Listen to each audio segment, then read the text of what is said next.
Bank Indonesia kembali menurunkan suku bunga acuan BI Rate. Penurunan BI Rate diharapkan juga bisa diikuti penurunan suku bunga kredit oleh perbankan nasional. Bank Indonesia akhirnya kembali menurunkan suku bunga acuannya ke angka 7% dari sebelumnya 7,25%.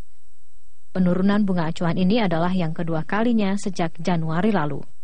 Kali ini Bank Indonesia juga turut menurunkan giro wajib minimum primer untuk rupiah sebesar 1% dari 7,5% menjadi 6,5% yang akan efektif di tanggal 16 Maret nanti.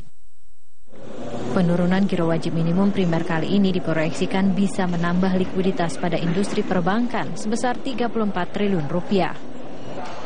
Bank Indonesia juga berharap dengan diturunkannya suku bunga acuan ini bisa diikuti oleh penurunan suku bunga kredit oleh perbankan nasional. BI memperkirakan pertumbuhan kredit akan membaik di tahun ini. Permintaan kredit itu akan dipengaruhi oleh beberapa faktor. Satu, tentu saja kan suku bunga. Suku bunga turun, orang akan banyak meminta kredit. Yang kedua adalah keyakinan mengenai prospek bisnis. Kalau prospek bisnis semakin baik, permintaan kredit juga akan semakin baik. Dan yang ketiga tentu saja adalah kebijakan-kebijakan khususnya dari sisi pemerintah untuk mendorong permintaan.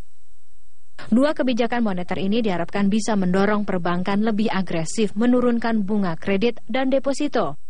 Berdasarkan pantauan BI, suku bunga deposito hampir seluruh tenor naik, didorong oleh pertumbuhan dana pihak ketiga yang cenderung kecil. Januari ketika BI memangkas BI Rate, bunga deposito hanya turun 6 basis poin.